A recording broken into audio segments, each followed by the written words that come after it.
فرما دیتا ان اللہ اصطفیٰ اعلی آدم، تو پھر آج سوائے صحابہ کے افراد یہ کہتے کہ اللہ نے قرآن مجید میں سب کو منتخب کیا ہے، لہذا سب برابر ہے، کوئی فرق نہیں ہے کسی میں۔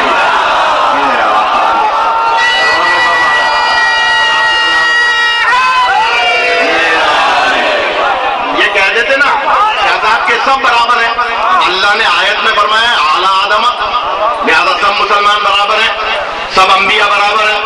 نہیں، اللہ نے دلیل قائم فرما دی کہ میں نے صرف آدم کا ذکر کیا ہے، اعلیٰ آدم نہیں۔ کل کو 1400 سال کے بعد کوئی یہ نہ کہہ دے کہ سب برابر ہیں، سب برابر ہو نہیں سکتے۔ ایک باپ کے اگر 4 بیٹے ہوں، کسی کا نام آپ عالم ہی کیوں نہ رکھ دیں، لیکن وہ عالم نہیں بن سکتا جب تک کسی مدرسے میں نہ پڑھے، یعنی برابر نہیں ہوا کرتے۔ تو ایک جملہ کہہ دوں اگر پیچھے والے متوجہ ہیں تو، ایک جملہ کہنے جا رہا ہوں، حضرت یعقوب علیہ السلام کے کتنے بیٹے تھے؟ 12 بیٹے تھے۔ 12 بیٹوں میں سے 11 بیٹے اپنے بابا نبی کی صحبت میں رہے ہیں، نبی کے پاس رہے ہیں، لیکن اللہ نے جب نبوت کا تاج عطا کیا تو برابر میں رہنے والوں کو عطا نہیں کیا، جو بھائی کو فضیلت تھا اس کو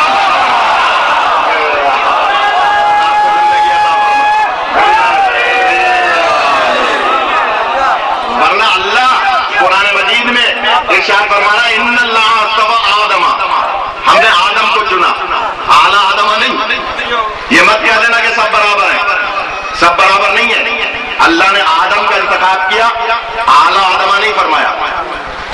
مشتاق شاہ اجازت دیں تو دوسری دلیل کہ اللہ نے حضرت آدم کا ذکر کیا، اعلیٰ آدم کیوں نہیں فرمایا؟ اس لیے بچوں کی بھی سمجھ میں آ جائے، میں بہت سادہ زبان میں پڑھنے کا عادی ہوں۔ کیوں حضرت آدم کا ذکر کیا، اعلیٰ آدم نہیں فرمایا؟ اس لیے کہ آدم کے بیٹوں میں ایک بھائی ایسا ہے جس نے اپنے بھائی کو ناحق قتل کیا تھا۔ اب میں دلیل دینا چاہ رہا ہوں، ایک بھائی نے دوسرے بھائی کو قتل کیا تھا ناحق، تو اللہ قیامت تک دلیل دینا چاہتا ہے کہ میرے منتخب وہ ہوں گے جو نہ کسی کو ناحق قتل کریں گے، نہ حق قتل کرنے کے ارادے سے تلوار اٹھائیں گے، بہن کے کہنے سے واپس چلے جائیں گے۔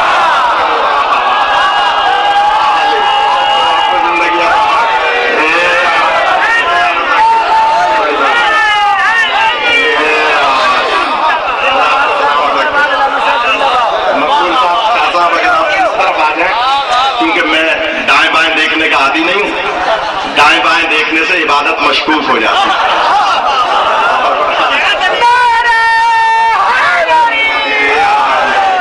آپ کو سلامت رکھے کہ جناب دیکھیے ہمارے یہاں بھی صرف کنکھیوں سے دیکھنے کی اجازت ہے، پوری گردن ادھر ادھر لے جانے کی اجازت نہیں ہے۔ لہذا اللہ نے منتخب کیا حضرت آدم علیہ السلام کو، اعلیٰ آدم نہیں فرمایا۔ توجہ ہے پر، کیونکہ آدم کے بیٹوں میں قاتل موجود ہے جس نے اپنے بھائی کو ناحق قتل کیا تھا۔ ناحق قتل کرنا، ناحق قتل کیا تھا۔ اب اگر کوئی ناحق قتل کرے یا ناحق قتل کرنے کے ارادے سے تلوار اٹھائے اور بہن کے کہنے سے واپس چلا جائے، وہ اللہ کا منتخب نہیں ہوا کیا؟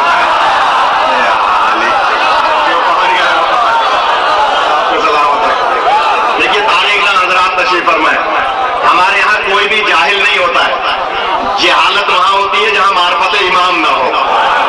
لہذا آپ شکیل بھائی آپ سب کے سب عالم ہیں، اور جب آپ سب عالم ہیں تو پھر طالب علم کو طالب علم کی حیثیت سے سنیے کہ اللہ نے انتخاب کیا آدم کا، اعلیٰ آدم نہیں فرمایا۔ آگے کیا ہے آیت میں؟ دیکھیے منتخب آپ نے بھی کیے ہیں، ابھی کچھ عرصہ پہلے آپ نے اسمبلی بنائی ہے یا نہیں؟ آپ نے بھی منتخب کیے ہیں۔ جیسے ہم منتخب کرنے والے ہیں ویسے یہ منتخب ہونے والے ہیں۔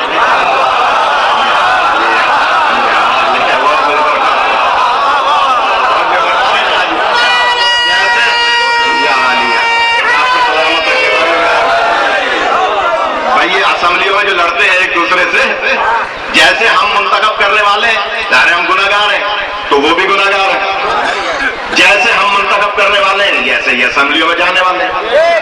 اور اللہ کیا فرما رہا ہے؟ ان اللہ اصطفیٰ آدم، ان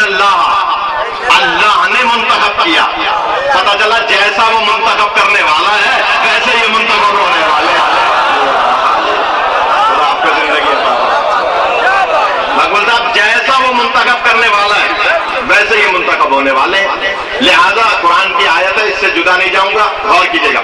اللہ نے انتخاب کیا آدم کا, آگے آیت کیا ہے, وَنُوحًا, اور نوح کا انتخاب کیا. یہاں بھی اعلیٰ نوح نہیں فرمایا. کیوں نہیں فرمایا؟ حضرت نوح کا بیٹا اپنے بابا کو چھوڑ کر پہاڑ پر چڑھ گیا تھا, تو اللہ نے قیامت تک کے لیے اپنا معیار انتخاب بتلا دیا ہے کہ اللہ نہ قاتلوں کا انتخاب کرتا ہے نہ بھگوڑوں کا انتخاب کرتا ہے. آپ کی زندگی غور بتائے گا, اللہ نہ قاتلوں کا انتخاب کرتا ہے نہ نبی کو چھوڑ کے جانے والوں کا انتخاب کرتا ہے. لہذا اب ایک جملہ کہہ دوں, اگر آپ راضی ہیں. آپ شاہ صاحب کو بڑی داد دے رہے تھے, مجھے نہیں دے رہے, میں دیکھ رہا ہوں کہ جناب کہ ان اللہ اصطفیٰ آدم, ہم نے آدم کو چنا. ہر ایک پہ نگاہ ہے میری, مجھے پتا ہے کون اقربا پروری کر رہا ہے. لہذا معاف کیجیے گا کہ جناب اللہ نے آدم کو چنا اور نوح کو چنا. ابراہیم علیہ السلام کی حال کا ذکر کیا. آگے ابھی میں نہیں جا رہا, آگے دلائل بہت سارے ہیں. ایک جملہ کہہ رہا ہوں اگر آپ کی اجازت ہے. آدم کا انتخاب, نوح کا انتخاب. لوگ, یہ پھر دوہراؤں گا میں, لوگ فخر محسوس کرتے ہیں نبی پاک کے دائیں بائیں ہونے پر.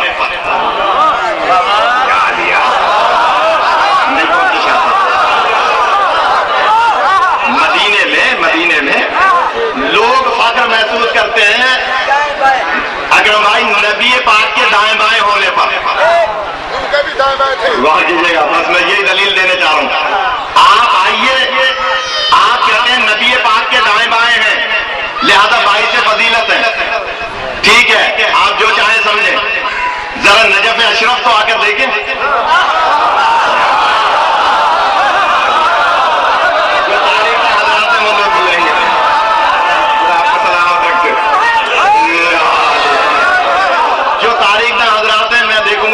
تاریخ پڑی ہوئی ہے. آپ ذرا نجف اشرف, خدا تمام بہنوں کو بھائیوں کو نجف اشرف کی بار بار زیارت نصیب فرمائے. نجف اشرف آپ انشاءاللہ جائیں گے, جب آپ نجف اشرف جائیں گے تو زیارت کرتے ہیں وہاں کھڑے ہو کے. یہ جو مولا کائنات کی زری ہے, یہ جو سونے کی جالی ہے, اس زری کے اندر, اس قبر اطہر کے اندر, اس جالی کے اندر 3 قبریں ہیں. ایک طرف حضرت آدم کی قبر ہے, ایک طرف حضرت نوح کی قبر ہے. خدا آپ کو زندگی عطا فرمائے.